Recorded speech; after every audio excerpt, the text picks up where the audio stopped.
Alright everybody, welcome back to part 3 of our class on dark patterns in UX design. In this part of the class, we're going to be talking about how do dark patterns work. So we're going to be looking at a few different things for this class. We're going to be talking about how dark patterns leverage different aspects of the human condition to get us to do things that we wouldn't normally otherwise do. There are sort of 3 main pieces that we're looking at here. The psychology of human-computer interaction, the psychological components of how humans interact with computers, have been studied for some time, and they're the basis of what allowed dark patterns to thrive. Reading patterns are also a big piece in dark pattern design. The way that we look at web pages is different than how we look at text on a written page. It's very rare for somebody to read an entire web page from top to bottom. We usually go through and scan for information. And how we go about scanning is used against us in some cases to slip important details by us. It's a big piece of dark pattern design. We'll definitely be talking about that as we go through things. We're also going to be talking about some social psychology, shame, greed, guilt, scarcity. There's a few other components as well too that allow dark patterns to thrive. So we're going to be looking at the psychology first behind dark patterns. We're going to be looking at each of these tenets in turn. So we're going to start with frustration, cognitive load, trust, pattern recognition, peer pressure, scarcity, perceived value, shame and guilt, and the center stage effect. So let's start off with frustration. So there are a couple of different types of frustration. There is internal frustration, which is difficulty fulfilling personal goals, desires, instincts, or repairing what we perceive as personal deficiencies or shortcomings. We also want to talk about internal blocking. So internal blocking is what happens within an individual's mind, either through a lack of ability, confidence, conflicting goals, and or desires. It's what's blocking us internally from achieving our goals, which leads to frustration. There is also, external frustration. External frustration is difficulty in overcoming physical roadblocks and or difficult tasks. So external blocking happens when an individual encounters elements outside of their control that block their success, such as actual physical roadblocks, a giant block in your road, difficult tasks, or something that we just might perceive as a waste of time.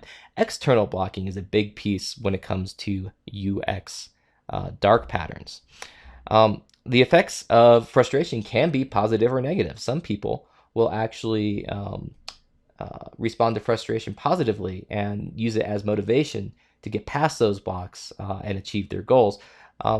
Frustration also comes with different frustration tolerances, though. So when we talk about frustration tolerances, there are a couple of different things we want to keep in mind. Frustration tolerance is one's ability to resist becoming frustrated when we're faced with any sort of difficult task. People with high frustration tolerance take a longer time to become frustrated. People with low frustration tolerances take a shorter time to become frustrated. So we want to keep in mind that high frustration tolerance versus low frustration tolerance. Different people react to frustration differently, not only in the way that they react, but also in how long it takes them to become frustrated. Studies show that working on a computer decreases our frustration tolerances, makes us more likely to have a low frustration tolerance. And there's also a correlation between high wealth and low frustration tolerances in some circumstances. So the more money we have, the more likely we are to become frustrated quickly. Let's talk about cognitive load next. So there are a few different types of cognitive load. So when we talk about cognitive load, let's talk about intrinsic cognitive load first.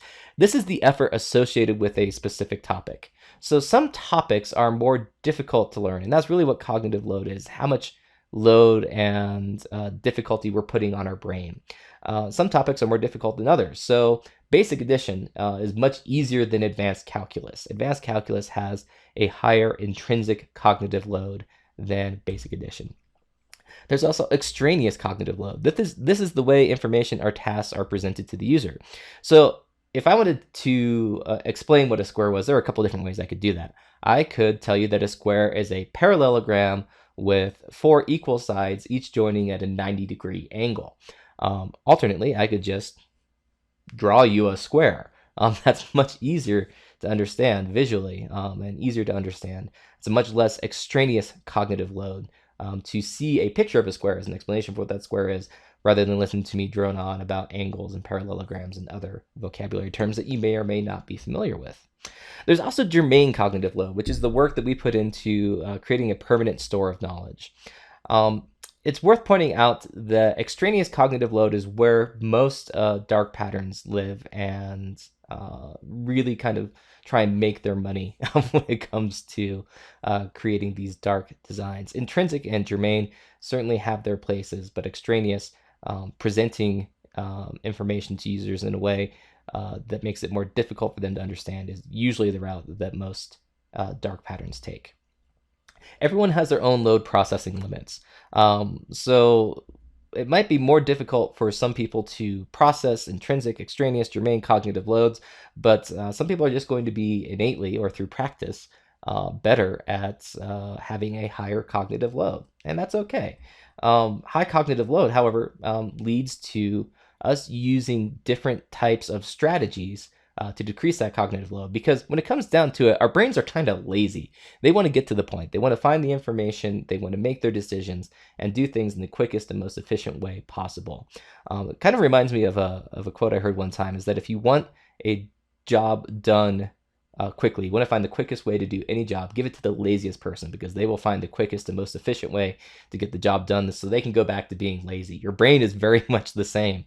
Those strategies that we use to try and get around higher cognitive loads, things like stereotyping, making assumptions, any sort of strategy that's going to allow us to reduce that load as quickly as possible. And again, that's one place where dark patterns thrive, is in those strategies that we use to decrease our cognitive load quickly. Let's talk about trust. So trust is a belief that a certain person or system will behave in a particular way. It's a feeling of confidence and security that a person or organization cares. Trust is rarely absolute. It's restricted to particular situations. You may trust your significant other to pick up the groceries, for instance, but probably not to perform open heart surgery, unless you happen to be, attached to somebody who is a surgeon. There is an emotional aspect of trust, a positive gut feeling. Dark patterns leverage our trust in service providers and situations to slip details by us that may act to our disadvantage. So let's talk about pattern recognition next. Pattern recognition is the cognitive process that matches information from a stimulus with information retrieved from memory. So it's all about very much recognizing those patterns. It allows us to predict and expect what is coming. That is essential and has been essential to human survival strategy throughout the years, is being able to find and recognize patterns and using that information to make predictions and set expectations about what's coming for us down the road. It does require repetition of experience. So the more we have a particular experience with a particular pattern, the more that we become comfortable with that pattern, and the quicker we can recognize and act on that pattern. Humans are very, very good at pattern recognition. Other animals do it too, and even some less intelligent ones, koalas, for instance, have been known to use pattern recognition to find eucalyptus leaves. But the ability to recognize many different patterns and transform them into concrete, actionable steps is what sets humans apart from many other species. We also see patterns where they don't exist. This is called apophenia. So this could be things like the man in the moon, figures in the shadows, seeing Elvis on a piece of toast. But it's also prominent in gambling. So if you are at, say, a roulette table and black has come up 5 times in a row, you might think, okay, black is likely to come up the next time because it's come up 5 times in a row, so I'm going to bet on black, when really the odds of black coming up are no different than they normally are.